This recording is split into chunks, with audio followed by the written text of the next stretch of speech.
La méditation de ce 23 novembre est intitulée « Le jugement pendant le millénium ». Ne savez-vous pas que nous jugerons les anges? Et nous ne jugerions pas, à plus forte raison, les choses de cette vie? 1 Corinthiens 6, 3. Au cours des 1000 ans qui s'écoulent entre la première et la seconde résurrection, a lieu le jugement des méchants.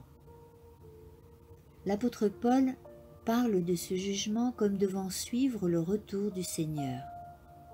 C'est pourquoi ne jugez de rien avant le temps, jusqu'à ce que vienne le Seigneur, qui mettra en lumière ce qui est caché dans les ténèbres et qui manifestera les desseins des cœurs. 1 Corinthiens 4, 5.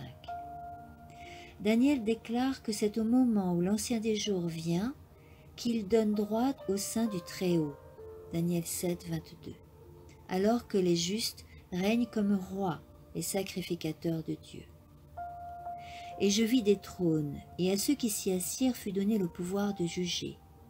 Ils seront sacrificateurs de Dieu et de Christ, et ils régneront avec lui pendant 1000 ans. Apocalypse 20, 4, 5. C'est alors que, selon la déclaration de Paul, les saints jugeront le monde.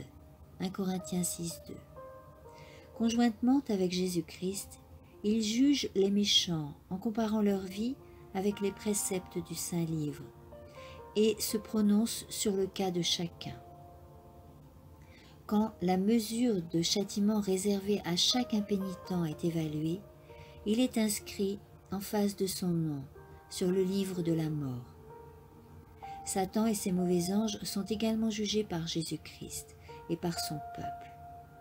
Paul écrit « Ne savez-vous pas que nous jugerons les anges » 1 Corinthiens 6, 3.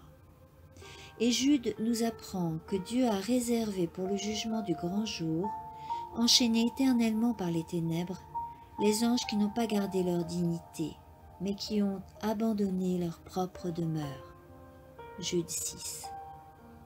À la fin des 1000 ans aura lieu la seconde résurrection, celle des méchants, qui comparaîtront devant Dieu pour l'exécution du jugement écrit. Après avoir décrit la résurrection des justes, le voyant dit « Les autres morts ne revinrent point à la vie jusqu'à ce que les 1000 ans fussent accomplis. » Apocalypse 20, 5. Et Ésaïe parle ainsi des injustes. « Ils seront assemblés captifs dans une prison. Ils seront enfermés dans des cachots.